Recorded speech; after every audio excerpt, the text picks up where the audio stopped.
opportunity. I can look good and do my science. Those who do mathematics and those who do, say, electrical electronics, they say they are female. Those who go to the field to dig things, they say, oh, it's not nice because our shoes are stylish.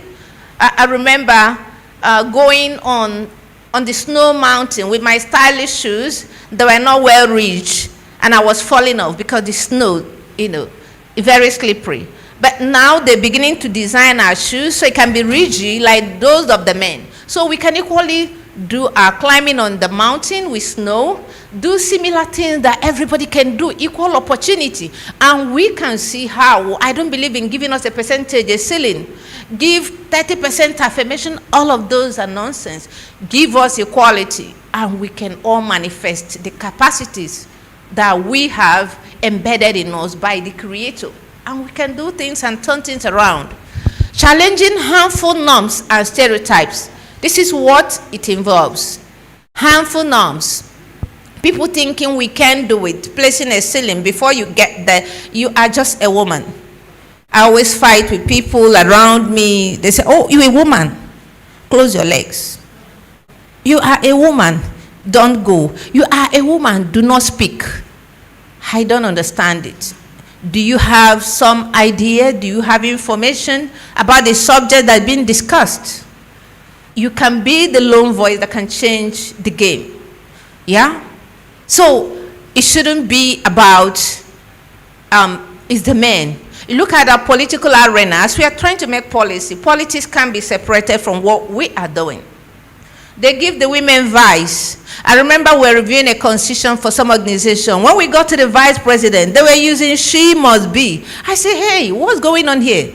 She must be. They say vice president is always a woman and the president is a man. Hey, who said that? That the women have got less head, that they must support. So sometimes they bring in biblical injunctions. Sometimes they interpret them out of context. But that's not what we want to achieve when we're doing advocacy for collaboration to achieve gender equality. We have to think about the awareness raising we're doing about these disparities. Whoever has to bring to the table, we want development. We want development that is sustainable. So whoever bears it, we do not care about the forerunner. We just want to see development in our country, in our society. Engaging stakeholders is also one of the things we do in gender advocacy. It can be government, it can be private sector, civil society. It doesn't matter. We just want to reform efforts. Amplifying voices also of those who are affected by gender injustices. Some people are being cowed to shut up. So if you amplify their voices, you're also doing gender equality advocacy. Just amplifying. Maybe you reshare on social media, on LinkedIn, on Facebook. Somebody has shared something, but they have fewer friends. And in your network, you have 350 followers, 1,000 followers, 500 followers. And this person has 7 followers. So imagine how many persons have seen what they said. You amplify their voices by resharing. And then you're doing advocacy. We shouldn't wait for when we gather here, take photograph, group photographs. That's when we're doing gender equality advocacy. There are different things that we can do to have that happening. Pushing for systemic change through laws, through budget cuts, through programs and institutional practices. How can we do that? How many committees in the university do you belong to? In the community, rural communities, if you come from rural communities or even urban communities, what role do you occupy? They've made you woman leader and you're very happy. What is woman leader? It's nonsense. Is there any man leader? So we should be something serious and not woman leader. To abolish such practices of enthroning mediocrity. We don't want that. So think about your roles to make a systemic change in your own environment. So it's not about women's rights. It's about ensuring that everyone, regardless of the gender, can live with dignity. Dignity. Yeah, they don't say, oh, you don't come out. Freedom and opportunity. You can't be caged that because you're a woman, you have to dress in this way. No, nobody says that. You have to appear the way you are confident, to speak and express yourself and be the best version of yourself, because that's what we want. We want to harvest the best from every human being, irrespective of gender. How and why do we collaborate to have the power of partnerships harnessed? Collaboration matters because it makes us to leverage diverse strengths. If on this table we are collaborating, maybe someone here has the competency in finding money. We've been talking about money. Where is the fund? Maybe someone here is very skilled at finding the money, and someone here is good at writing, articulating, to see that all parts of the proposal becomes one, and we can be seen as one entity, because it can be a group, a research team, a project team, and when you submit your report, we can see the different segments written by Professor Homer, the one written by Professor Adesope, the one written by Dr. Ezenwa. No, it becomes one because we say we are a team. So diverse strengths. Some persons have the way with their words. When we go to engage, as Dr. Ifeanyi was talking about, the audience baggaging, that means identifying stakeholders and understanding their characteristics, so we know how to find the right people, engage the right people, so that policies can be effective. So some persons have the word with their mouth, so you engage them. You don't say, because I'm the team lead, I must be the one speaking when we go out. No, we harness the strength that lay in all of us, and that will help us to get to our destination. And increasing legitimacy and reach. If we collaborate, look at Dr. Ezenwa coming in from Bournemouth University. So reach, what is happening here? He's taking it to the UK. But if he wasn't here, that opportunity is missed. So reach, we have our Greek, we have economics, social science. So before we know it, all the faculties in the university are feeling what we are doing, because there is collaboration. So it puts out reach and legitimacy, because for everybody to agree to work on that, some legitimacy undertone is growing, because people will know that Professor Adesope wouldn't get into something that leads to nowhere. That Professor Homer Wolu, who is a director of gender studies, a lot is at stake. She wouldn't get into it. So it begins to grow legitimacy. Collaboration is important. Co-ownership of solutions.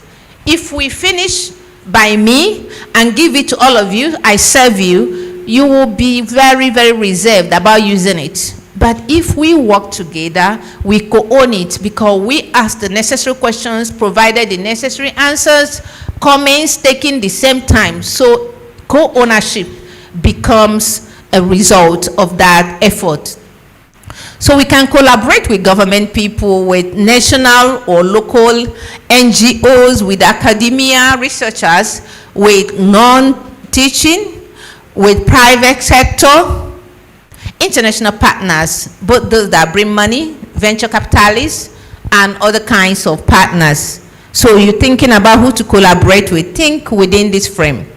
And if you found them, how do you engage them? What are the tools and tactics that are effective for advocacy in dealing with your gender equality policy? So the first one we consider is the policy brief and evidence-based storytelling. Why? Because we found a lot of researchers have shown that policy brief is that one tool that will get busy people to thinking about your case. She talked about agenda setting. When your policy issue passes through the policy window after the agenda setting, then you have a case. How do we make that happen? Because policy brief has a characteristic of being very short. Policymakers are very brief. The governor, the president, the minister, all of these people, the vice chancellors, they're very busy, the directors. So policy brief is brief, as the name connotes. Policy brief is very brief. Sometimes it can be as brief as 2 pages. Yeah? So if we do that, and it has an inverted format of communication. If we're writing a paper for publication, we have the abstract, We have the problem, the introduction, the problem. We go down to objectives. We go down to methodology. We go to results. We go to discussing it. And we give conclusion. But in policy brief and all other policy tools, we invert this order and put the conclusion first. That's the only way you attract them. When they read the conclusion, they want to see the method, whether they are reliable, whether they are sound. So policy brief is very good. It communicates. It helps in informed decision making because the recommendations that lay in policy briefs are evidence-based. You don't just make recommendation in the air. Government should increase budget funding. You have to say based on what. So it is evidence-based recommendation that you give in policy brief, and it provides advice. What is in for me? They're looking for what is in for them. You don't just make it vague. They know this is what I should do. What do you want me to do in all of your narrative? I should see my task. So it has to be obeying the 3 R, the relevant, the resonant, the relatability. What do we mean by that relevance? How it can inform ongoing discussions at the policy making, revising, implementing, or resourcing level. What are you targeting? Because some policy brief will target to make policy. Some will target to revise the policy or repeal it.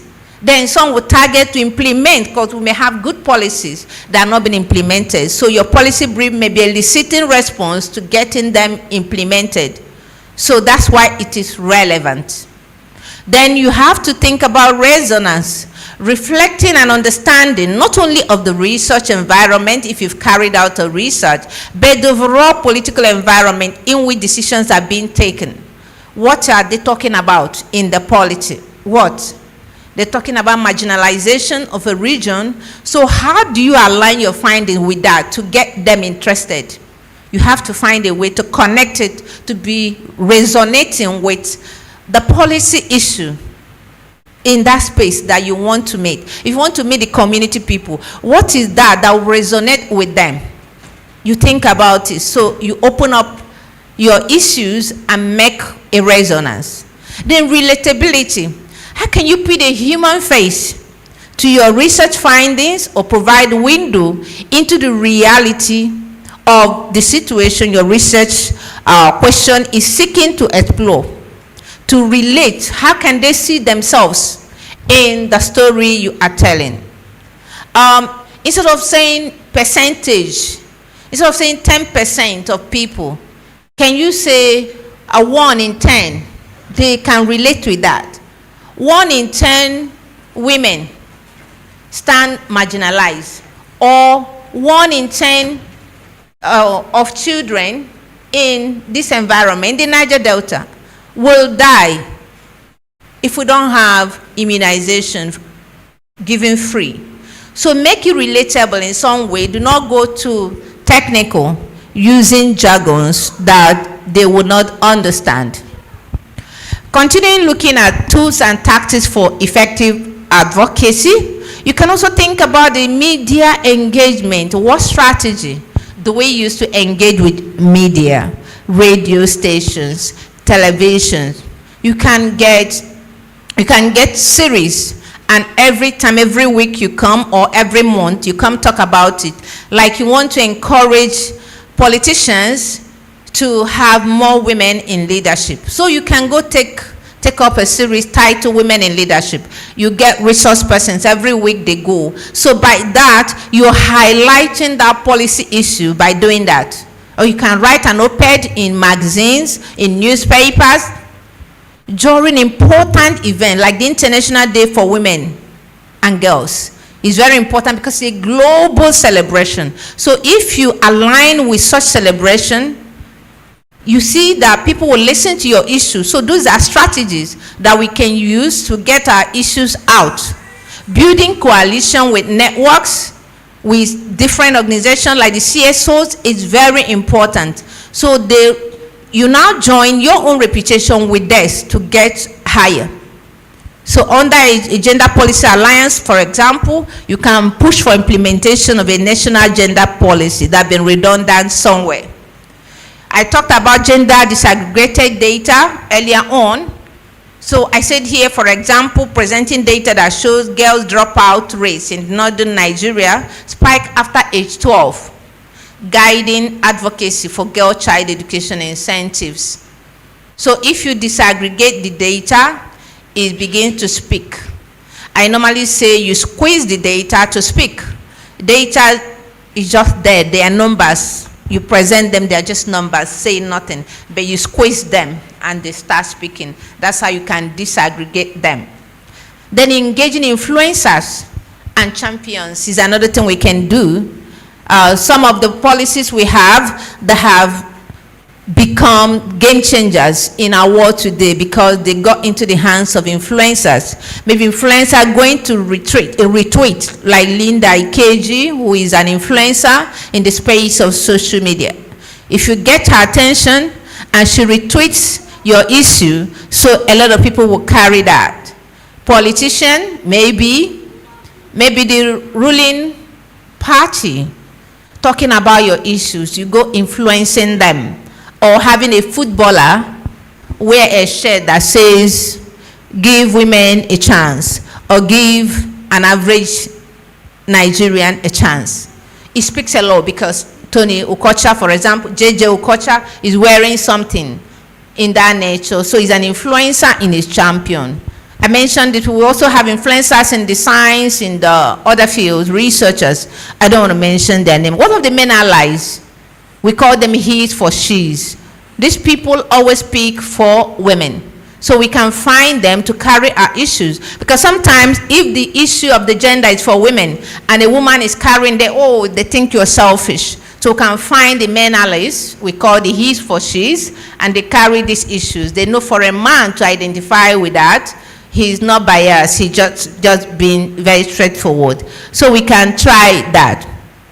Looking at some examples, real life examples of how advocacy and collaboration has become the propeller we needed to get things changed.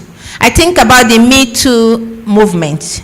The Me Too movement started from the US and it has now spread. It's in India, it's in Nigeria, it's in many countries at the moment.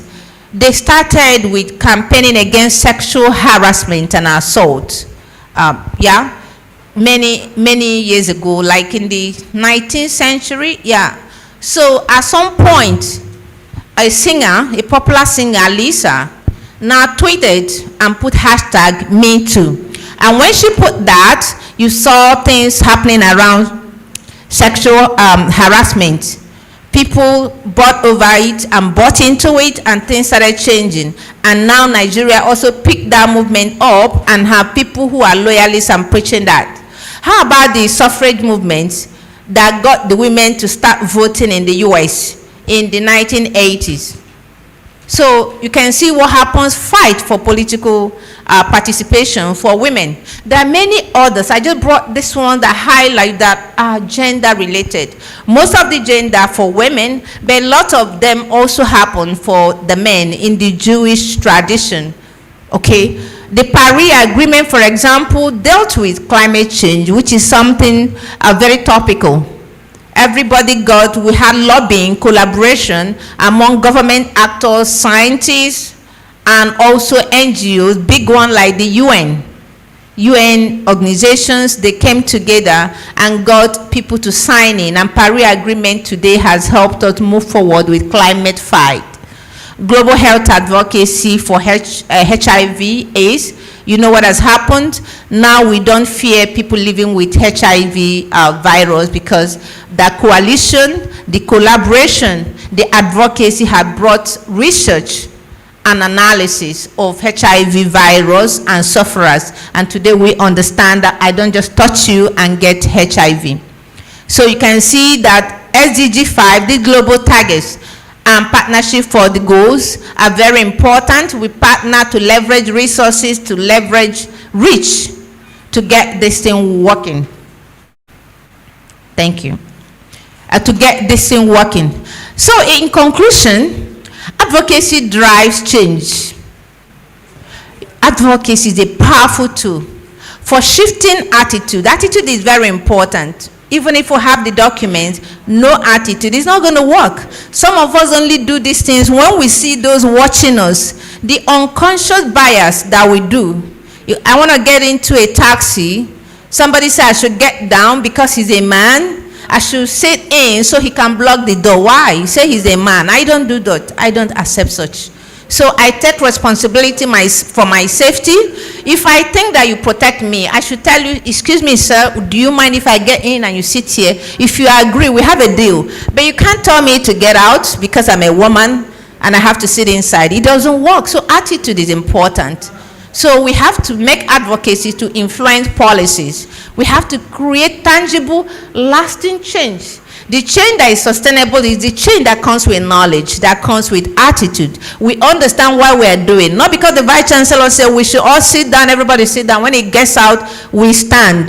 But if we understand why we need to sit down, it becomes sustainable. That's why we say tangible, lasting change.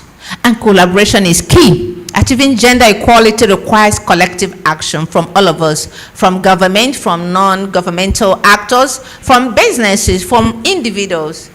Grassroots movements must work together to see a meaningful impact.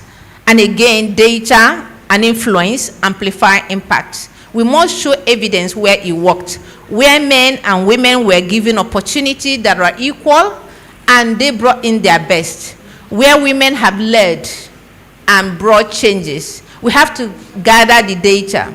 We have to gather data where boys and girls have worked together, have played, allowed equal opportunity, and they created things that even we have found useful in our own world today. So use of this gender disaggregated data and engaging media people are very good too in influencing and giving us voice, because many people tune into channels, TV, tune into Arise News. So if we have them, buy them over in making your audience bargaining. Find out the media that will meet your need. Sometimes we don't need channels, we need local people. So you may go to your NTA, that only those who can afford to pay for data are watching. So think about your output, your reach, intended reach. So you find where you can put out your information, yeah? So these tools ensure visibility and drive the systemic change that we want to see by highlighting inequalities and pushing for policy reforms, both in enacting new policies, implementing existing ones, or repealing the ones that are harsh. On this note, I want to thank you for listening. And this is my contact if you want to reach me. So now, question and comments. Welcome. Thank you. Thank you very much, Prof. Okay, we take questions and contributions if there be any. Okay.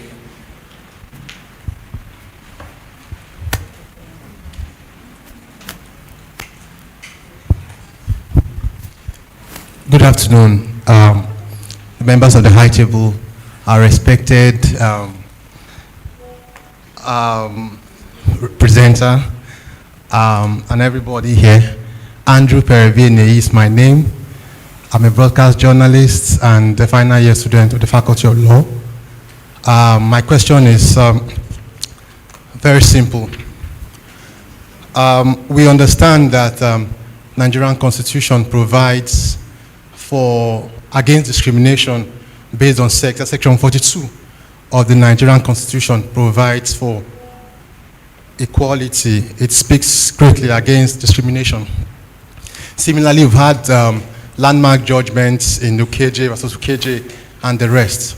But it appears that we are still having issues with gender equality in Nigeria.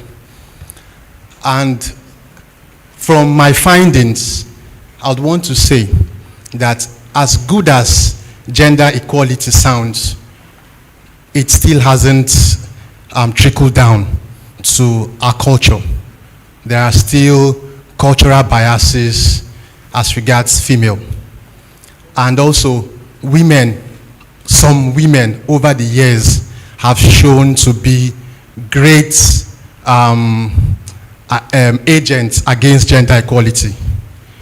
One of it is the recent case of Senator Natasha in the Senate. It's very disappointing that it was a lady that led the group to send the letter to INEC for her recall.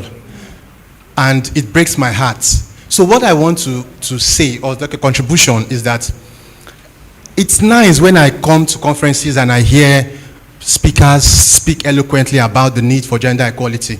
But I think women should also spearhead it, not just in words, but in actions. Because we've had instances where women bosses, some of them, become very terrible to women in their organizations.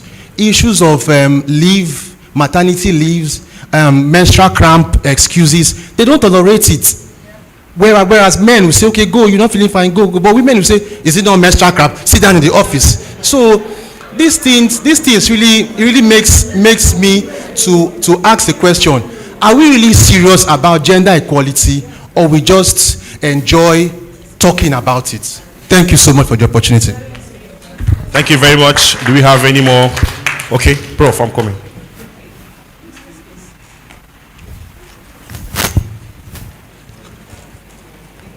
Good day once again. I still remember my humble self as I earlier introduced. Oftentimes I keep worrying, or it beats my heart, that where did we actually get to that knowledge, affirmative action of 30% for women? 35%, sorry. How did we actually arrive to that? And that's, why must it be to women affirmative action? And we agree to that. And it's playing, in fact, it's even like it's now 15%, if I may say. Look at the Senate, how many women are there?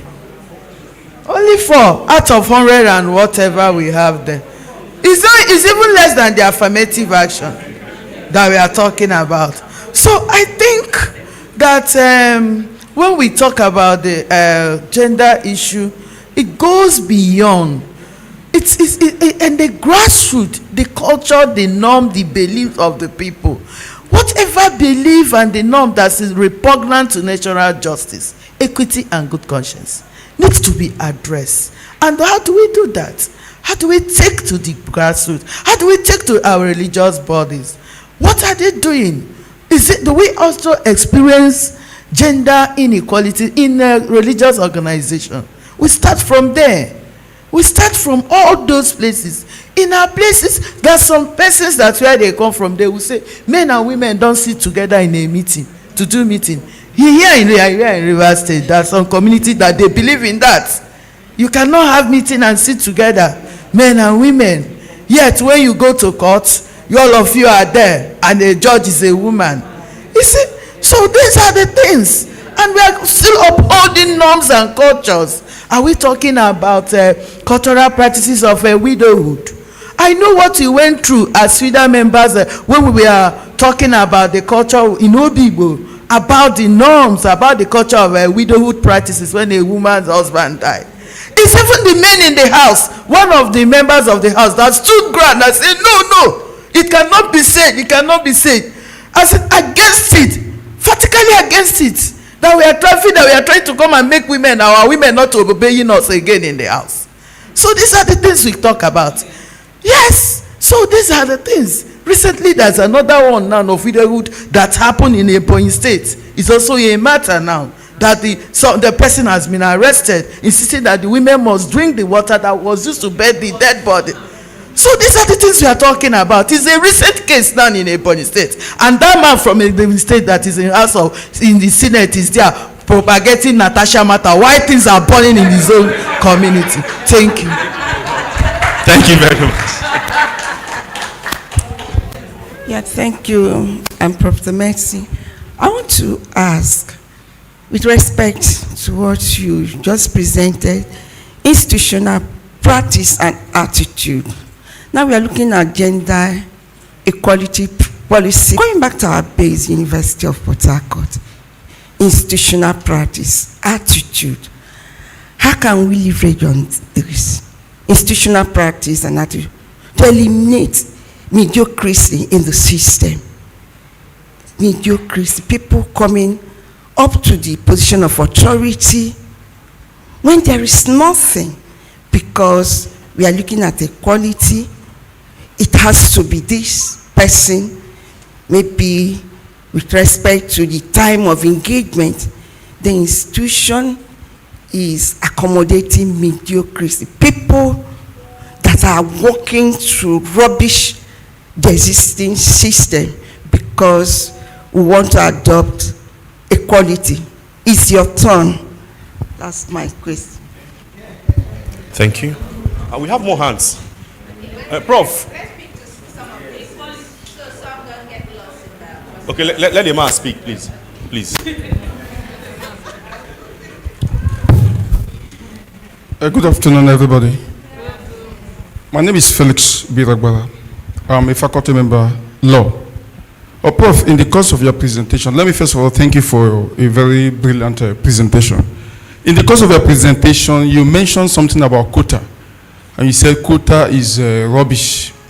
I don't know, because some of the existing issues, gender issues in Nigeria, to my understanding, while we agree that there are other variables, there are other behavioral patterns that we should make adjustments to ensure there is equality between men and women in the society. I also want to believe that a lot of such adjustments must be made to our laws and policies. I know of so many laws as it stands today. Even the Constitution of Nigeria does not in a way appear to support the gender parity we are trying to propagate. I know that in 2022, the National Assembly voted on 68 constitutional amendment bills. 5 of them were about gender inclusion or female inclusion in the political space. One was about trying to eliminate the discrimination against women who are spouses, married to other states, and they say they cannot take the ministerial positions or appointments that come, that are allocated to those states on the ground that they are not born in those states. They are not natives of those states. They were only married, and so many other, talking about the male spouses of Nigerian female citizens who need to go through the process of registration. They don't have automatic citizenship. You can talk about so many of those. Do you know that all the 5 female inclusion bills, amendment bills, failed? All failed, flat. Why?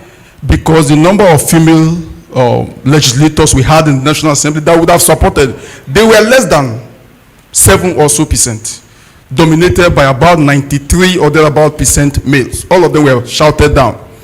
I know that there was sometime one building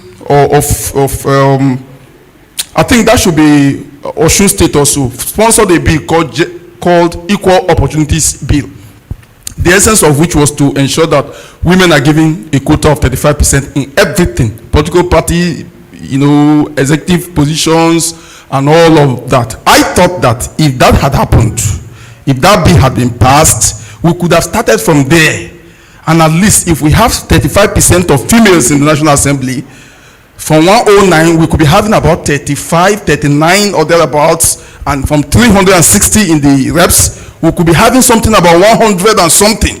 I had thought that if we have that quota, we could advance a little, and from there, we could. So I don't know why you are not seeing that quota as something we could start with, knowing that we must make adjustments to most of our laws before women could have the visibility we are envisaging.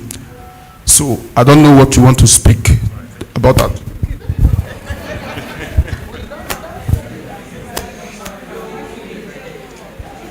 Okay, thank you so much. Very interactive session, and this is what we hope for. This is what the organizers want to see: interaction, not just presentation, and you go no question, no comments.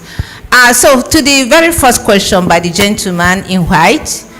So he talked about Natasha as a case study. and wondering why a woman was the one who sold her out. We talked about knowledge here. Knowledge is very important. So it could have been a man that did something. The schemers just wanted to see someone in a woman body who could come. So they say, see, even fellow woman did not support it. It's not about her. She is not informed. She has no knowledge. So they just got her as a willing to and gave her money, because equal person who has no knowledge, who is a man, will not bring much result as they would want in their scheme. So that's why they wanted a she, and then who has no knowledge. You saw what happened in some of the protests we have when the media people, you're in media, they interview them, and so why are you here today? I say, I don't know. They say make we come here. You've had.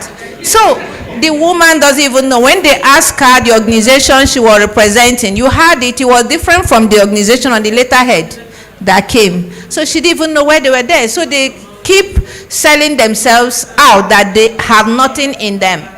I mean the schemers, they're not even smart, because if smart people want to plan that, they will plan it perfectly.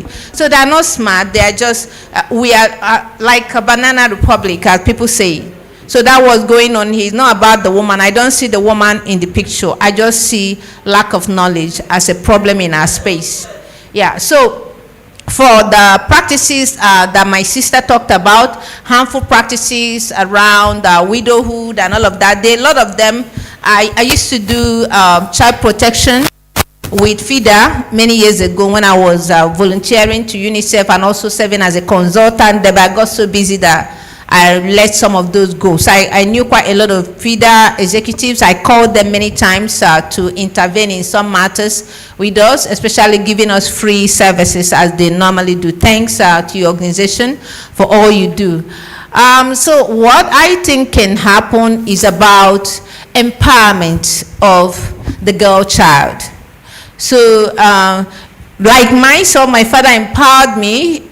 He made us to know that we are human beings. We are not just girls. So in our house, unlike the Kifanyobi said, chores were just for females. In my house, chores were not for females. We had a roster posted somewhere. So if your name appears sweeping in front of the motor park, you have to go sweep that. If you have to wash plate, that is your turn for the day. Names appear, whether you're boy or girl. That's how we grew up, and that's why till today it has guided me. Those who know me closely, like Mr. Promise, he will know that in my house, I wash plate, my husband washes plates. So it's not about me to wash, he washes, I wash. So nobody is born to wash plates. We all can cook. I cook, my husband cook. So we found out he can cook beans better than myself. So anytime we're eating beans, that's his job. So the ones I'm better, I will do. So that's partnership that works. So what happened to those people are, they are not informed. If you empower the girl child, like now, nobody can do that to me. No widowhood practice can happen to me. I will arrest the whole community. They will not even be there to pursue the case. They won't be in my state. I will give all that they should be in Kirikiri. No, but they will all beg and sign undertaking before they come out. So it's because our people are not knowledgeable and they are not empowered. So that's why it is happening. So let's continue to empower every human being, boy and girl, as they are kids in your homes. Teach them they are human beings. Don't teach this one that is a boy, you know. They buy toys for girls. They buy doll babies that have long hairs. They give it to girls. She carries it like this, doing nothing. And boys are giving things that have mechanical functions, like vehicle. They plug, it goes, they stop. They are improving the capacity of the boys. And the girls, they tell you that you are just like a queen in the drone. So you just stay there and hold that baby. I don't do that. I buy the same kind of toys for my children. So everybody can develop their own mental faculty. So all those we were taught, when we find out they are wrong, we start, that's attitude. We start intentionally correcting them. You remove those things and get everybody to use their brain. You may not know your girl may be smarter than the boy, and you miss the opportunity. Bring fame to your family because you think that the boy should be the one doing that. So that's what I would say to that. To my professor, so you talked about an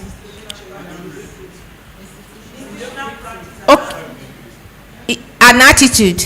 Yeah, institutional. We want to institutionalize, because sometimes when we say everybody should have their hands on deck to get this, we want the individuals, we want the institutions, we want government, we want NGOs, because they have different advantages and demerits.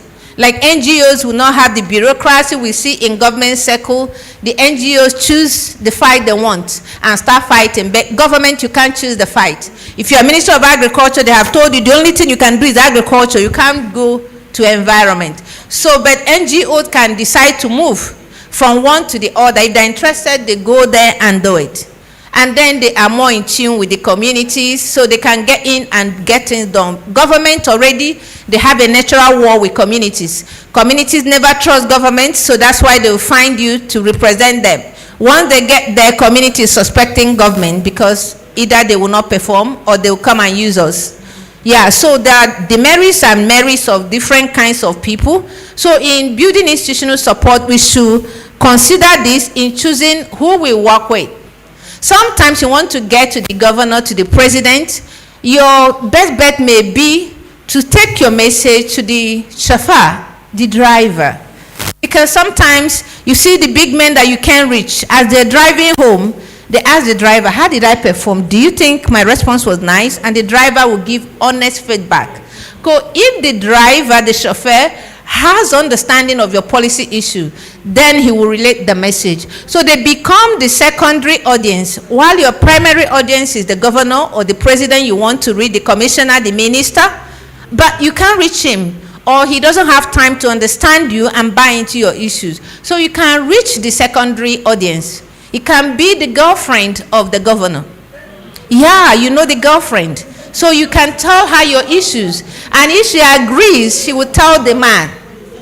When the small girl, they say small girl with big God, when they begin to touch the head, they will tell them this is the right way to go, and your tenure will be very fruitful. It happens. So let's also consider the secondary audience in whatever we're doing. It may be the imam or the pastor of the man that you're looking for, or the woman you're looking for. You get the pastor, understand your policy issue, and the primary audience will get that. That's what I can say. To the last speaker, yes, we want to go somewhere because we're very recalcitrant, not repenting on what we're doing.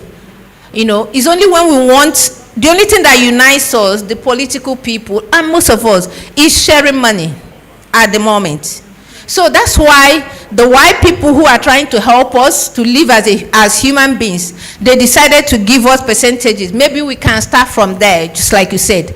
I don't like it because it's not right, but I know you were born out of good intention to force it on them. If it's a law, we can do that. Have 35% of the people being females. So sometimes you don't even get the right people. Maybe you get the people who are related, daughter of president, daughter, sister of governor. They are the ones occupying the position. They just want to see there are she's in the room. So, but we want equal opportunity. If we want to do manifesto, the right people will talk from the podium and tell people what agenda they have for the populace. And then you vote for them, and they're the right people to do the job, and they can see what they can do. That's what I'm saying, that the percentages are no good, but it's just a step to going to the destination. Now we should go beyond those numbers and start to change the attitudes so people can understand why they need to do what they need to do, so that everybody can have equal playing opportunity, and resource sharing goes to everybody. They don't, what do you do with money? You know, the salary, the pay distribution we had many years ago, the men must earn higher. You're a manager, the man is a manager, and the man takes more because they believe we don't have a lot of problems to solve. We only buy makeups. So, but now they know that we carry families as well. That way it's not only about men who can carry. So let's begin to gather the evidences, dress them very well, squeeze them to speak, and we'll use that to engage the right audience. Thank you.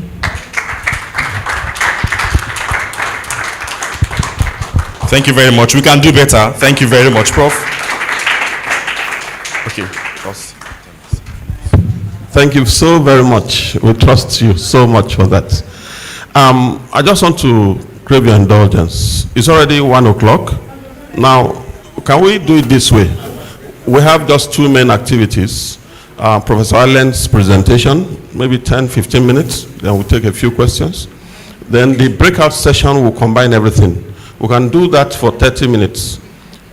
Let me ask, because it is ready, the lunch is ready. Now, do we take his own and take maybe just stretch, then we take his interactive session, and then we'll go for lunch and close from there. I don't know what you think. So that we don't have to come back here again. All right, thank you very much. Thank you very much, our good audience. I think this audience is ever ready to listen to us. Thank you very much. Very interactive. And Prof, let us run. Let us run.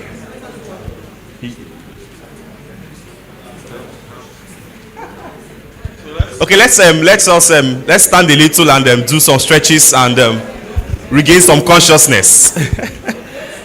Thank you. Let us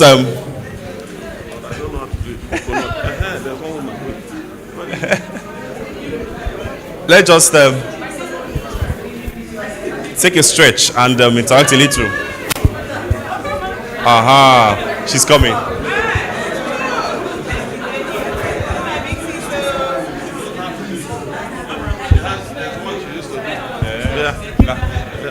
All right. We are going to do, first of all, Professor Eukaria. Hold on, we want to give you a time a clap. Just hold on. All right. Okay, are we ready? Please, let's all rise. I can see that some persons are still seated. Okay, shall we all rise? First of all, let's give her a time a clap because it appears she wants to zoom out. All right, okay. Are we ready? I can see some people are still holding their files. Please drop your file. Okay, just watch me. Atama, Labako, Abarina. Atama, Labako, Abarina.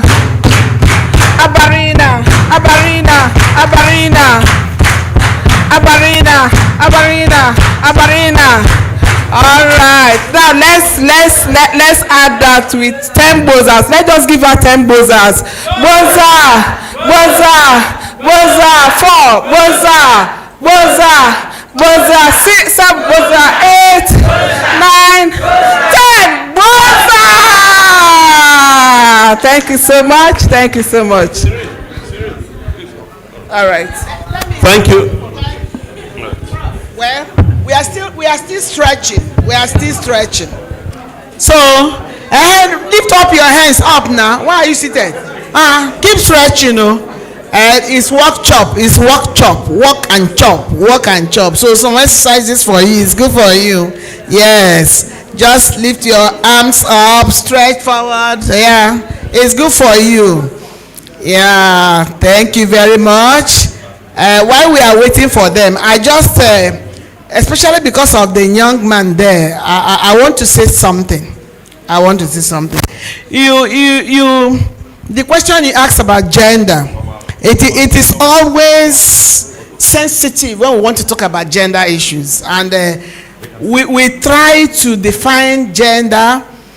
When you say social constructs, that's actually the right definition.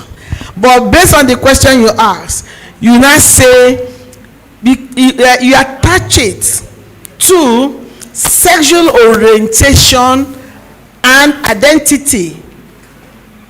Sexual orientation and identity, because these days we are no longer talking about males and females. So it's only in Nigeria, Africa, we're talking about males and females. So when you ask that question, I say, if this is my brother, if he live here now, maybe they will even arrest you, because people are no longer in that traditional society where you're just seeing a woman and a man. No, different identities, different orientation, and that determines what you do. But the one that concerns us as University of Port Harcourt is the social one, But we are saying, those of us, I think when Eukarya talked here, she was one of the privileged girls who were given equal opportunity. We don't also, in gender studies, we don't even emphasize equality. We emphasize equity. Just push it out. Let us see who gets what. And then what's the result? When the result comes back, we get feedback. Feedback to the system is actually what makes us happy. So I'm only trying to tell you. So when you talk about gender, you talk about males and females. You see boys who are going to become transgendered. Women who are transgendered. In fact, I watched a video and I was panicked. Where a young man, in fact, it's just that you are light complexioned.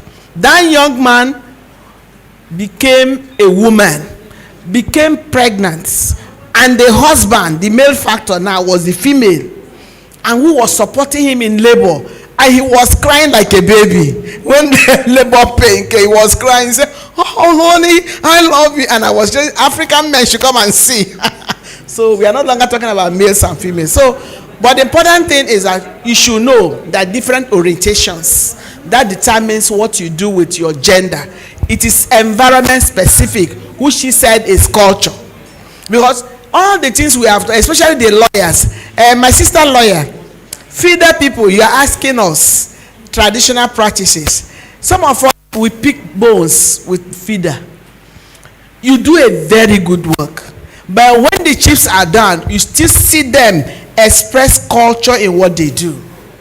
Some of them will tell you, go and pray for your husband. Now spiritual matter. So anything, everything, we dilute it from African factor. That's just our problem. We want to remain there, stereotypes, status quo. It must be like this. That is the problem we have. But Professor Onwaichi expressed everything. Knowledge, attitude, and practice. That's actually what Nigerians, all of us, need. And for those of us who are women, where you work, try and when they call you, you say, "I'm a woman." If you're an electrical engineer, in fact, we had a man from my place, when he went to US, and then he saw women, electrical engineers, climbing this thing. He said, "Hey, God, no be my eye, they see them." I told him that your eye saw them. Because in our own culture, women don't climb. Now, if you're an electrical engineer in this part of the world and you have to go up this thing, wouldn't you go? You will go. So things are actually changing. Things are actually changing. So what we're trying to say is that for those of you who occupy positions of authority, try to adapt things that are useful to the society that will bring about improvement. What we're talking about, improvement in the living standard of the people, and that is what we call development. 35% affirmative action, like she said, was a starting point for all of us. But unfortunately, in fact, I was one of the people that had the opportunity to speak somewhere where they were saying, "Oh, River State, women deputy governors, women chair deputy." I said, that's not empowerment. Those women were not empowered because what they were just papers. It's only when you want your deputy to represent you. Otherwise, they were never seen anywhere. That's not empowerment. But we are telling you now that Nigerian women should vie for positions. You can only vie for positions when you are economically empowered. When you have the knowledge, you can vie for positions. But if you wait for your brother, your boyfriend to put you in a position, you'll be an AES member. So our problems are still there. We are still there. I'm sure when Professor Allen will come, that will be his. He will tell you everything about the politics that is involved. But what we are trying to say is that our attitude should change because we have acquired knowledge. And you know what has killed us most in this part of the world? The religious aspect of us. For those of us, sociology will always tell you that the moment you talk about culture, which is people's way of life, religion is an aspect of culture, and all that we are seeing is cultural practices in motion, continuously bombarding our society. You tell a woman, if you don't cover your hair, you don't get into that place. If you are talking to the men, you have to sit down. But I have also reviewed it as a sociologist. It's a huge right and privilege to ask a woman to sit down and address the men. They don't also understand. You know, some of the things they do without knowledge. But if you review it, if you have to address an audience of 500 in number and you're seated, is it not a right? Is it not an honor? It is not for common people. So you should know when they tell you to sit down and address them that you are highly honored. But and what I'm trying to say, now that we are saying it to them, they will revert tomorrow and say, stand up and talk to us. All right, ladies and gentlemen, it's part of the stretching.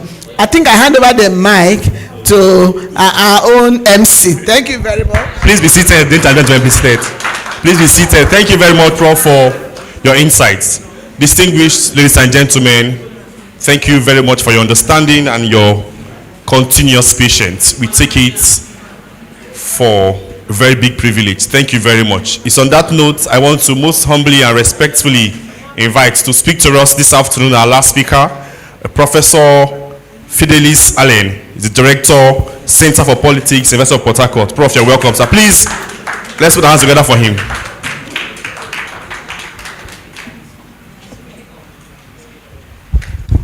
Let me start by thanking the... No, this cannot connect. Yeah.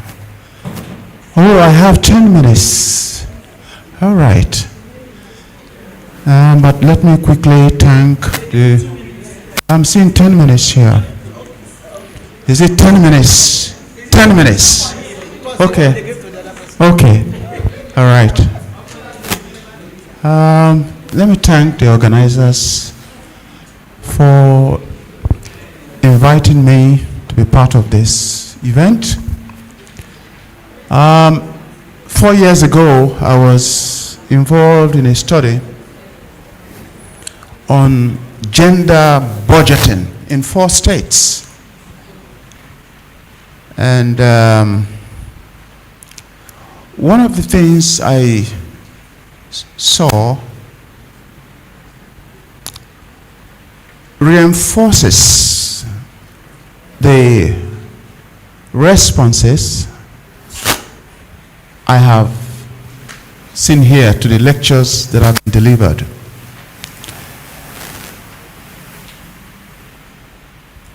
Gender inequality is a reality, but we are not where we were some years ago, especially 30 years ago. We've seen some improvements, and I would like to say that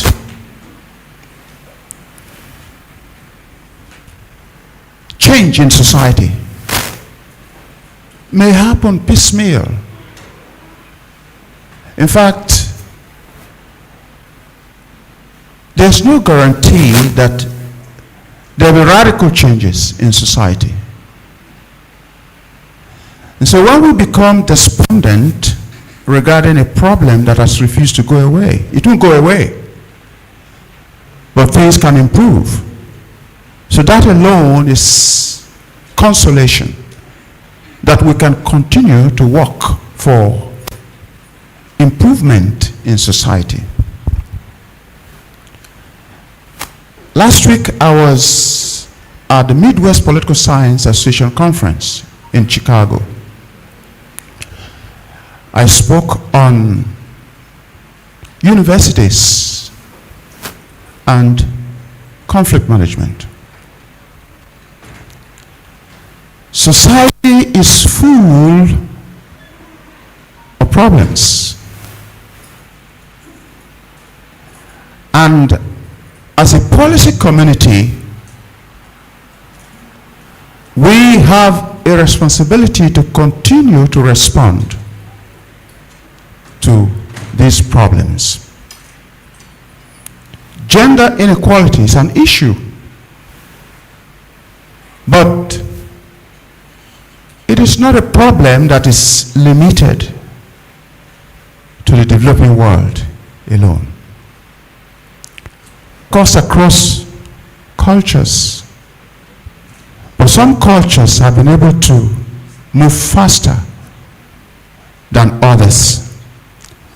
And I remember some scholars asking me in the US last week, So Professor Allen, tell us, we have seen a president that has signed executive orders that no other president in the United States have signed over a period of 2 months. What should we do? And I said, when universities, as we see now, and I'd like to congratulate the organizers of this event, having people from town and from within participating to make contributions and to benefit from this training. When universities identify their role in addressing problems in society by designing research projects that create an opportunity for co-knowledge production, co-creation, co-production of knowledge with those affected by problems, it will help to move society forward. Now, policy is the fundamental element in any attempt by society to articulate problems, goals, and bring about change. Policy is that instrument that is available to a people who desire to see change in society. And when we talk about change with policy, we are talking about the policy community that understands. And when I say policy community, it's not just about the state actors. So the policy community involves state and non-state actors who understand their specific responsibilities in bringing about this change. That process is very complex, which is why we need to understand the policy landscape. It's a very complex process, sometimes very frustrating for those who have spent energy, money, time to see changes in certain aspects of life. Some even become withdrawn because they feel they are not achieving as much as they should. We must understand the landscape of policy. It's a complex one. And once we are familiar, once we understand that the process is complex and we see the challenges that are there, and at the same time see the opportunities that those challenges provide, society will be able to move forward. Because in every challenge, there's an opportunity. In every problem, there's an opportunity in terms of response, innovation. And so I'll quickly talk about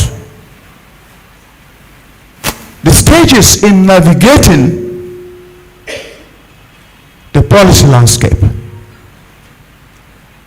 From the point of policy agenda setting, one of the speakers, I think 2 of them talked about agenda setting, to formulation, implementation, monitoring, and evaluation. Noting the challenges and best practices at each of the stages and emphasizing how the relationship among the stages support achievement of desired outcomes. Now,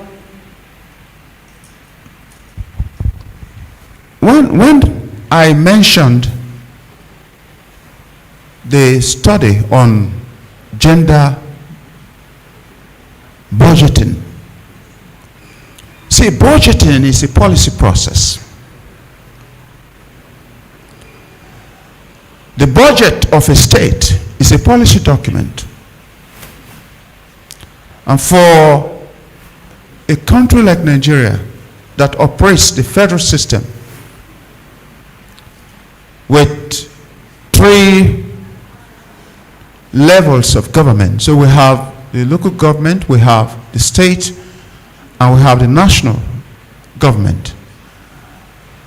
Budget is a key element of governance, and the budget is a policy document. The process of preparing that budget in principle should be inclusive. And so I noticed not only that women do not always know when the budget is being prepared, they lack interest in the budget preparation process, especially for local women, but even among very educated women. There's this casual conclusion about governance at all levels that it doesn't matter. They know what to do. In fact, more often than not, they copy and paste. So this is also an area for advocacy, that the budget preparation process is never inclusive. And if women are not part of that process, it's difficult for the budget to reflect their preferences, problems in society. Because the budget is a policy document. So that gap is there. Now, at the moment,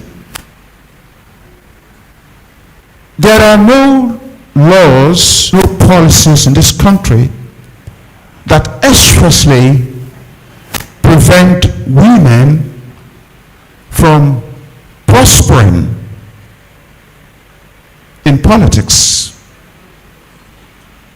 There are no laws. There are no policies. Instead, we have policies that have problems of lack of implementation. So what are we doing? Because we now see that at every stage in the policy process, there are challenges, and there's something that we should be doing in order to achieve the goals for which those policies were designed. So, policies are courses of action intended to address specific problems in society. When we are sick, we go to the hospital. And diagnoses are done. And then the doctor can make some recommendations. In society, policies are the pills, the medication for addressing ills, problems in society. It's difficult for any one group to assume exclusive power, knowledge, right regarding the pills that must be recommended for resolving problems in society. So understanding the policy landscape is crucial for maximizing opportunities that research provides for social change. especially for those who do not want to be seen as armchair academics. You know, some of us are just armchair academics. That our research do not have direct bearing on the ills that society have.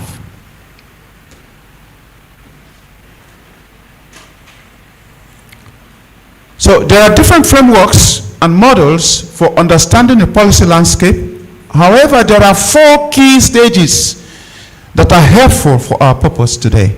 Namely, formulation, implementation, monitoring, and evaluation. Now, when there's a national policy, there's a national gender policy in agriculture, which actually recognizes the gender gap in the pursuit of meeting food security goals in this country. But women have less access to what they actually, especially women at the grassroots, have less access to resources, to what they need to be able to make that contribution to the goal of food security in this country. So it all started with discussions when there are problems in society and people begin to talk about them, begin to discuss these problems, especially those who are directly affected by those problems. Very soon, it enters the political agenda. Very soon. So problems that are not spoken of, problems that people don't talk about, problems that people ignore, do not easily enter the policy agenda. Which is why, as individuals, we must understand the role that we have to play, even by simply writing a blog, even by simply attending a meeting where you have comments to make, even by simply discussing with the leader of your constituency, your representative, by having that opportunity, maybe an informal one, and you think it doesn't matter. As these discussions happen, ultimately they enter the policy agenda. So public opinion is very critical. Sometimes we think we cannot make any significant impact by simply making a small opinion concerning a problem to somebody or to people, you know, in she will tell you very conveniently, in a very graphic manner, how she feels or what is happening to her under that situation. So, at the level of formulation of policy, we will be talking about social goals.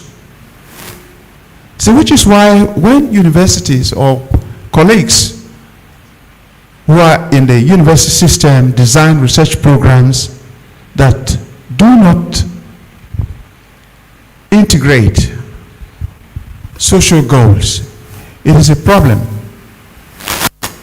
It is a problem. When we design research programs that are merely merely about publishing without including the social impact dimension, there's a problem.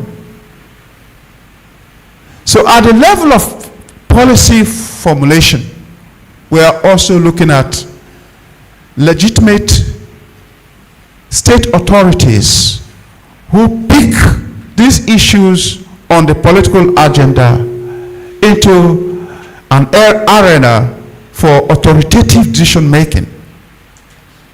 In our own context, when you look at the structure of governance and look at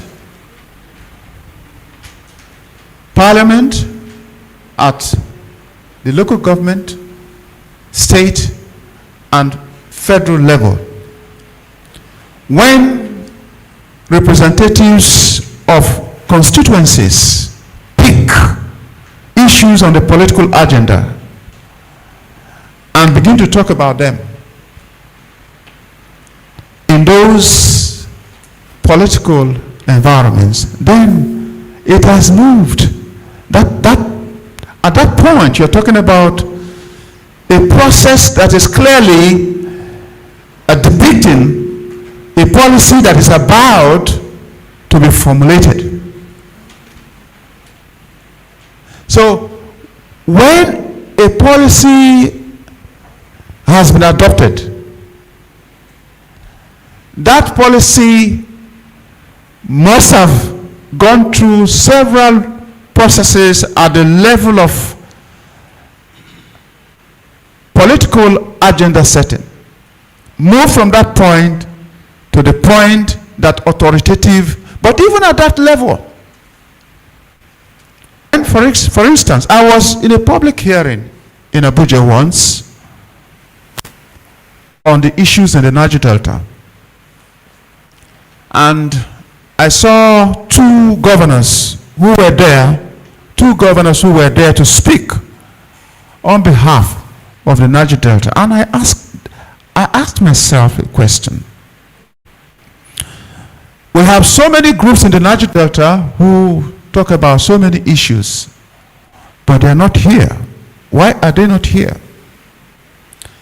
And I was told that the public hearing was not open.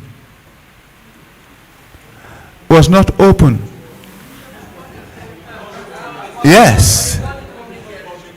So if it was public hearing and it was not open, it means there was a problem. Yes, there was a problem. Because those who ought to be here to speak about a problem are not here, and you have people who should not be there who are there talking. And so what you have at the end of the day is a policy or law that does not reflect the concerns and preferences of those affected by issues. So that's a problem. That's why at the level of policy formulation we talk about collaboration. We talk about partnership, and we've heard a lot of that with the previous speakers. Now, there are challenges at this level. A policy can be formulated to be ambiguous in order to make it difficult for implementation.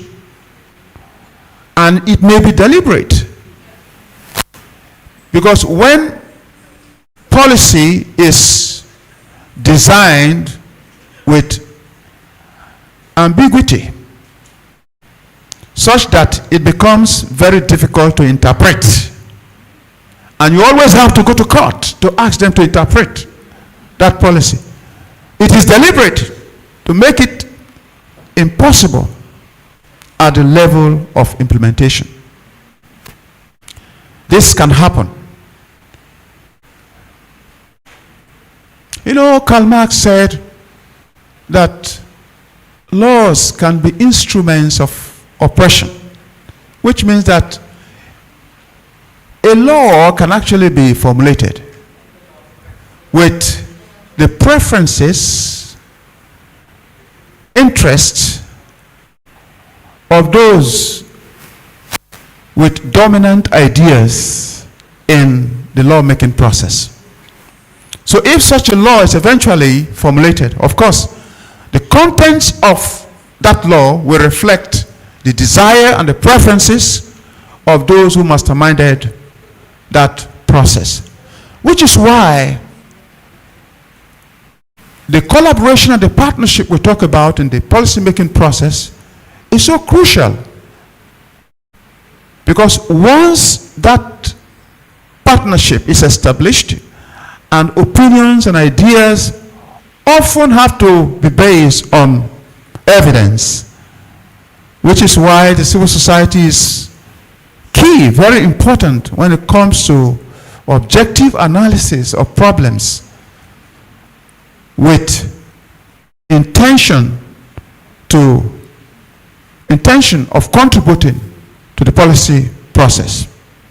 So if analyses are properly carried out, the result of such analysis can help to inform ideas in the policy-making process. Now, implementation. So I've already said that at the level of implementation, there are challenges. Even the political will to implement a policy may be lacking. And we have several policies that are not being implemented. And nobody is asking questions. What is happening to policy that was formulated several years ago and nobody is talking about it? It may be intentional. So it depends on the political atmosphere. It depends on the leadership. It depends on who is at the helms of affairs.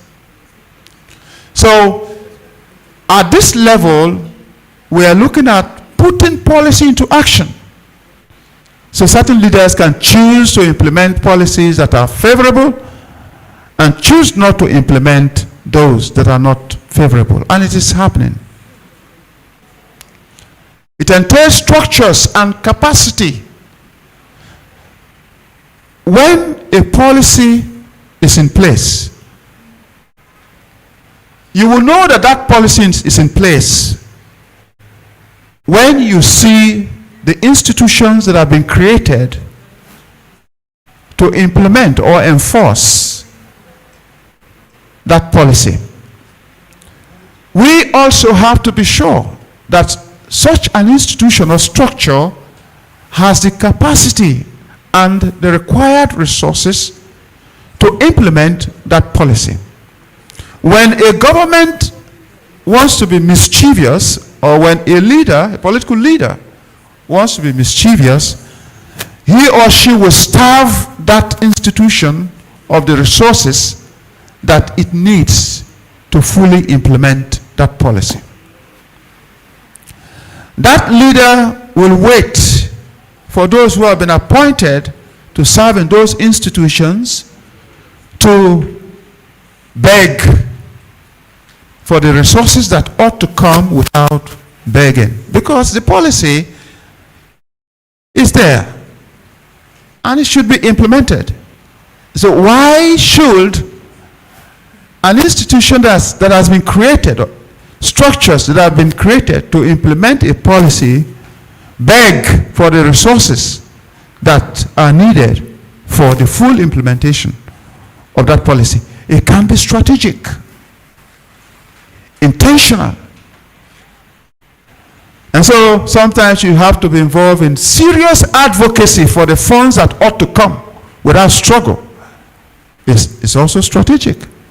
And so the political atmosphere is complex, full of competing interests. And for many developing countries, it is really frustrating because you have politicians who are in power because of interest. And often those interests will not align with the interest of citizens. So I have 2 minutes. Now, in monitoring, it means that mechanisms for tracking progress have been established. And in every policy, there must be mechanisms for tracking progress. Also to assess whether those implementing such a policy are deviating from the desired goal or even complying with procedures already set out. Now, evaluation. So, it's about assessing effectiveness and impact. Assessing performance of policy. Policy performance is directly related to outcome, desired outcome. There's no guarantee that policy will provide or will produce the desired outcome, because you're dealing with human beings, which is why the evaluation process or that stage of evaluation is very critical. Because once that assessment of performance of policy is done and it is discovered that the goals have not been achieved and the reasons are clear, then suggestions and recommendations for rejigging the process can be made. So people can go back to the drawing board to look at what has been done right and what has not been done right. The truth is, there's no guarantee that a policy will produce the desired outcome. And so that process involve summative assessment, which is actually the final assessment of the performance of a policy, program, or project, and then formative assessment of policy, which is midterm, assessing the entire policy midway in order to be able to identify gaps in the policy process so that improvements can be made.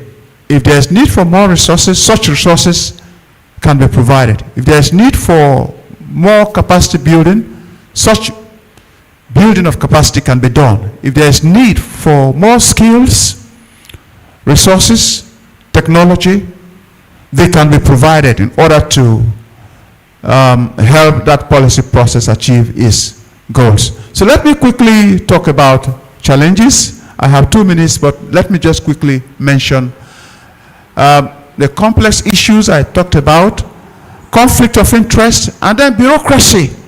Bureaucracy, but that is not the only, we in Africa is not the only part of the world with the problem of bureaucracy.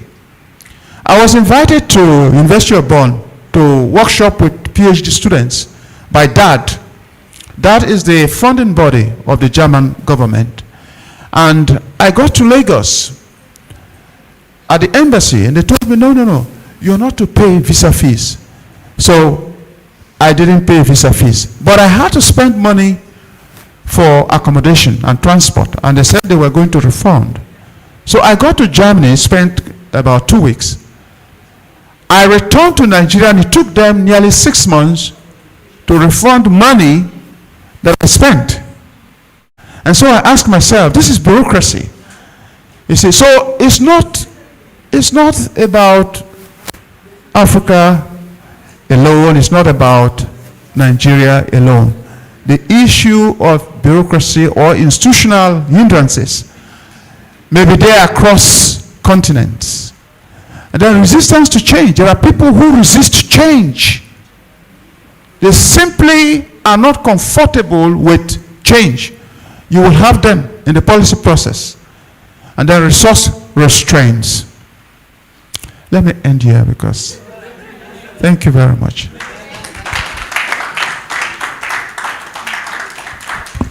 Thank you very much, Prof. Do we have questions? Okay. Let's take 3 questions, Prof. 3 questions. And, okay, let's start with you. Thank you. By the way, I didn't mention my name the first time I spoke. So I'm Dr. Mrs. Helen Ozuri Mecha, Department of Sociology, Faculty of Social Sciences. Okay, Prof, thank you so much. The issue of policy making and gender issues, if we take it down to rural communities, of course, I talked about rural community because I am still staying there, so I know what I'm talking about. Situations where women belong to a group, but then decisions they take there, vital decisions, important ones, have to be ratified by the men's group before it can be recognized. The men were not there when decisions were taken. They were not in the women's meeting. Then we will have a meeting, you take decision, and they say, we have to take it back to what we call Romonda. For those decisions to be to stand, approval, we seek approval all the time. So at what point do we have equality in even taking decisions and in policy making? If at every point in time we have to still go back to our men, we're always seeking the approval for everything we do. But somewhere in our mind, we think we are independent, we are taking a decision, but practically it's not what is going on. So, sir, how can we overcome this challenge? Thank you. I went to a community at the Upper Volta area in Ghana, and I saw women chiefs. But it has not always been so. How did they get to the point of even having women as chiefs? I'm also aware that in River State, there is now a law that gives inheritance to women. Am I correct? It was not there before. So what I want to say is that gender inequality is still a reality, but there are changes happening. And so we should have the mindset of continuing to do the best that we can to change practices, cultures that are not beneficial or not helping to close the gap. Our society is still fundamentally patriarchal. So in a patriarchal society like ours, what we need to do is to continue to struggle to make progress, even if that is happening piecemeal. And so what we should avoid is really this despondence, sense of despondence. You know, and I'm also aware that in some communities in River State, Bayelsa, women are beginning to be part of decisions in local village meetings, town halls. I'm aware of that. So, but this was not happening some years ago. It was not. So these things, changes will happen gradually. So don't give up. The idea is that men are living with very strong sense of patriarchy. How do we begin to work on men to give up? Is something that requires creativity. I was involved in a study that took to be involved in that project. So we need some creative way of bringing the change that we need in society. Let's take some other questions.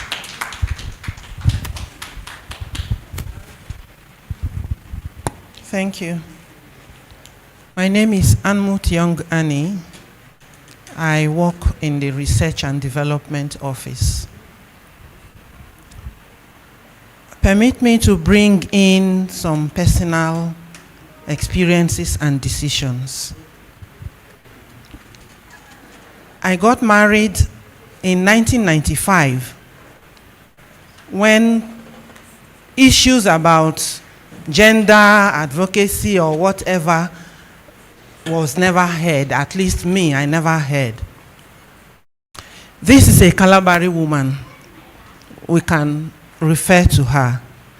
In my place, when a woman is getting married, the box of wrapper that the husband presents goes back to your mother's house. 1995, I was less than 30.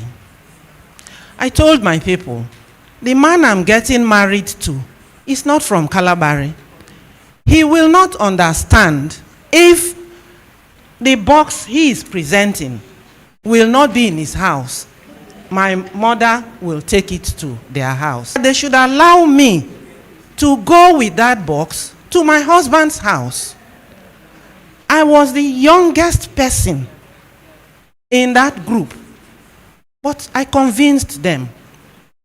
I did not need to argue or go into stream. I convinced them. And that box, I took it to his house. What I'm bringing out is individual resilience, individual recognition, and standing on what you are convinced to do. You don't need a policy. You don't need someone else to come and decide for you. Women, we are very, very free to take decisions that will impact positively on us. But are we not the ones who call ourselves our husband's properties? We call ourselves our husband's properties. Decisions we will take, we leave our husbands to okay it for us. Again, the same 1995, please, I'm very sorry I'm taking our time. My mother shielded me from knowing my father's people until I heard through a radio announcement. I was in primary school. Fortunately, she told me my grandfather's name. My father died during the war, so I didn't know him. She told me my grandfather's name. So I heard a radio announcement that that person had died. I didn't let my mother have peace. I said, my grandfather has died. Come and take me to my father's place. That was my first encounter with my father's people. Till today, if you take me to Buguma, I will probably get confused on how to get to my father's house. And so, 1995, I was getting married. They said my marriage should be conducted in my father's. I said, no, they don't know me. I don't know them. These are the people who took care of me, who did everything. This marriage should be conducted in my mother's family. And it happened so. 1995, I shouldn't have a voice. I should be shouted down. The men in the family should get up and say, is there something wrong with your head? But nobody did that. It happened the way I wanted it.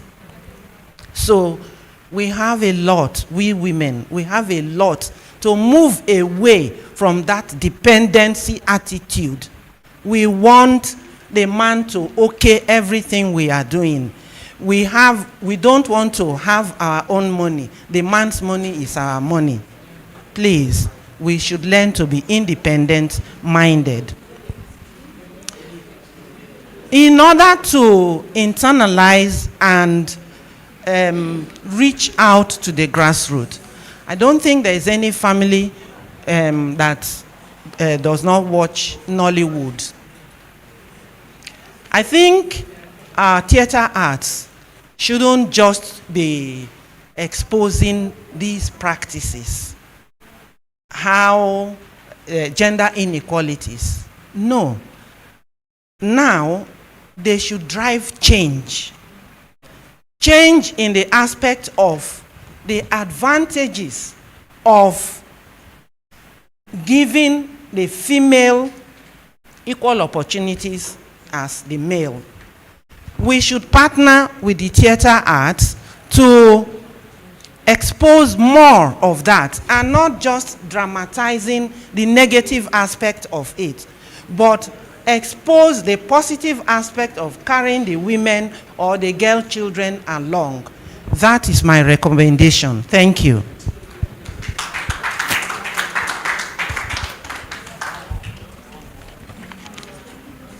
Okay, good afternoon, everybody. My name is Christian Ahiaozo. I work with ICTC. So I am here as a technical person too. One thing that I've kept bothering my mind while this program was going on, both with the lectures and the reactions from everybody, is one question. Prof, you're a political scientist, and I'm quite happy with your lecture which you have given to us today. But I want to find out.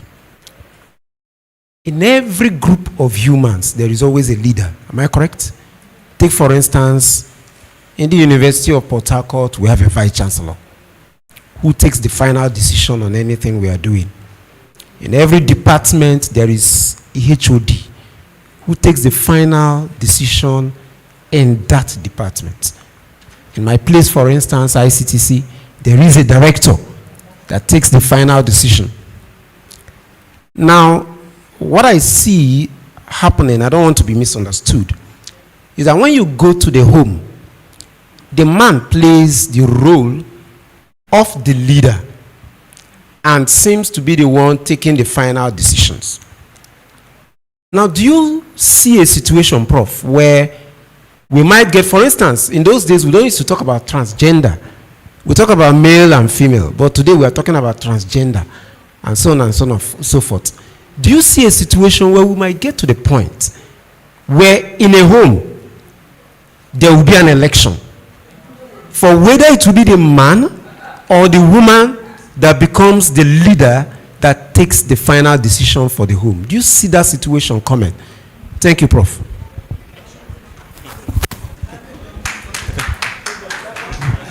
You see,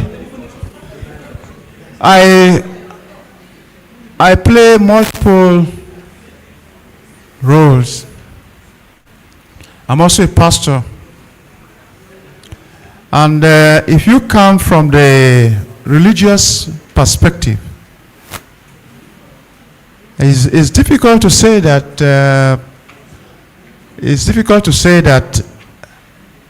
we will get to a time when elections will be conducted in families in order to elect the man leader.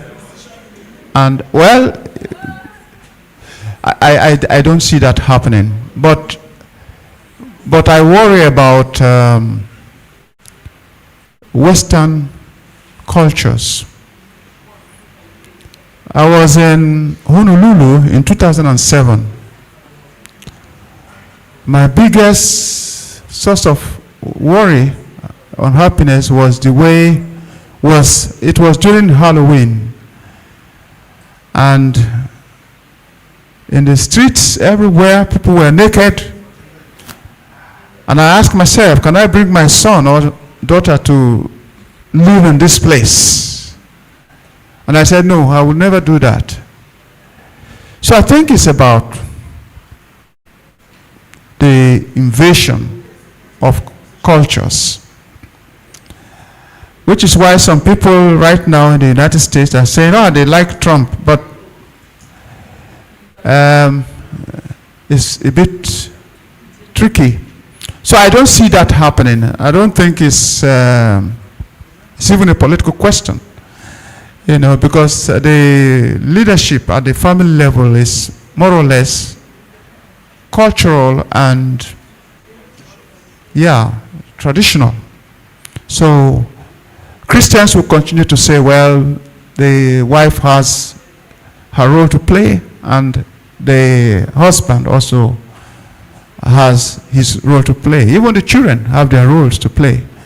And the Bible is very clear on what role that each member of the family should be playing. So I don't envisage that, but I envisage, the dangerous influence of Western cultures, eroding our own value systems.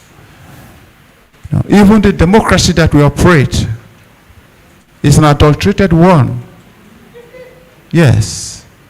Because the democratic values, the wave of Western democratic values are not blowing over us with learning on the part of our leaders, even on the part of citizens.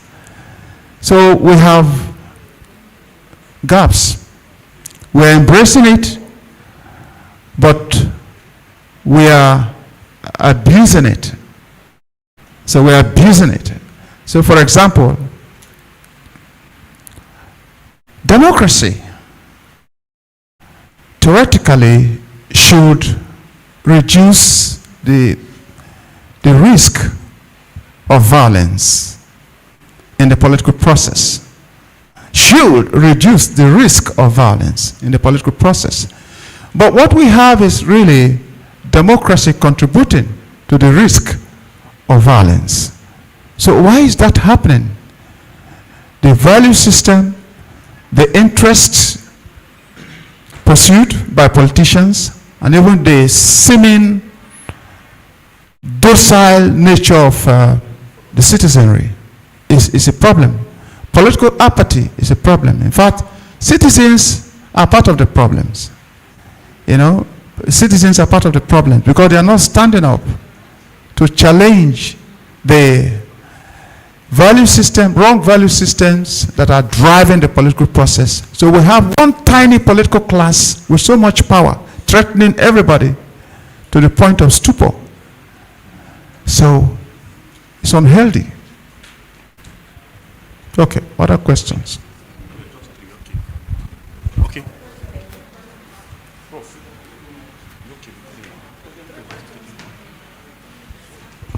We see. All right, thank you very much, Prof. Saleh. Please let's put our hands together for him. Thank you very much, Prof, for your insightful and thought-provoking session. Distinguished ladies and gentlemen, at this point, we're wrapping up. Let's wrap up fast and quick. Our panel session as well as our group exercises, just to get your feedback for our policy drafting. Prof will lead out. Okay. We'll make it very snappy. I want us to do this in just 30 minutes or less. Now we'll just break out into 3 groups. Not this. Yeah, they will take that. Share. It's not this. On the screen, please, I want the group to be as, okay, yes. Is it this? Okay, fine. Now, just 3 groups, and if you see on the screen, let's make it, where's Ashley? Please, here, you'll be with group 1. Precious, you'll be with group 2. And then Kechi, you'll be with group 3. Please just appoint a rapporteur and address these issues as quickly as we can, and we'll leave it at that. Maybe tomorrow we can now continue. I'm sure we can do that in 20 minutes or 30 minutes, or even less. Please. So let's break out just 3 groups. Then we can go for the tea and lunch and then close from there.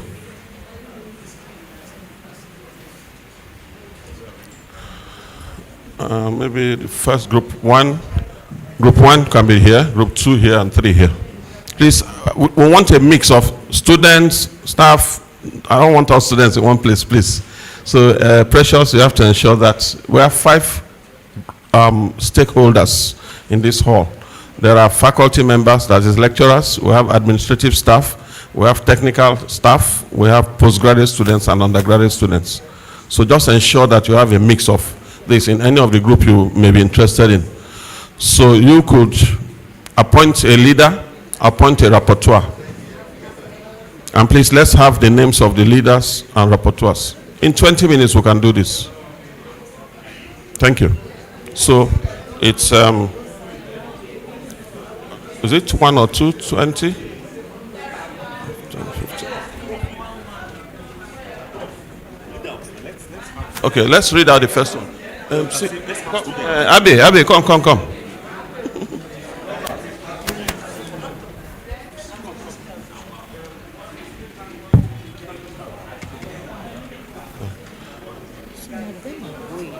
No, it doesn't matter. We'll finish this one. What do you think?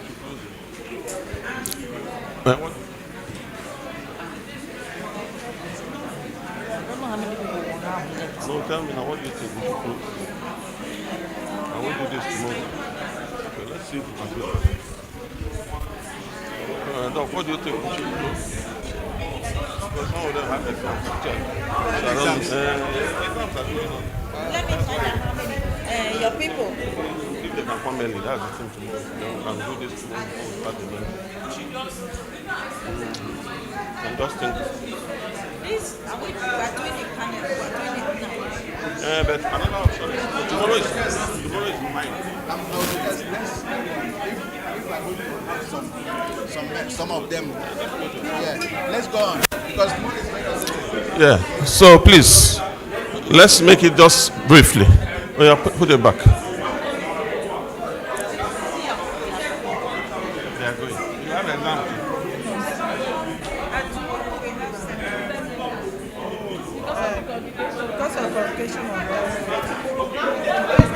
Okay. Can we first thing in the morning? We are starting by 9. Well, they are the opinion that tomorrow maybe we'll start early. But the possibility, because I actually arrived very early today, as in even 3 hours before they arrived. First day is always that. That's why I made it 10, because I know definitely they will come back. And I know we have to wait for 50 people. So let's, okay, oh, Prof. Let me tell the students to give him his lunch. Let's do it this way. Tomorrow, can we come early tomorrow? By 9 o'clock, we will start.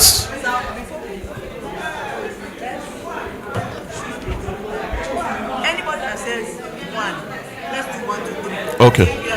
Yeah, we'll now know. Okay, so now, but before we go, let's identify our groups. So maybe we'll take numbers.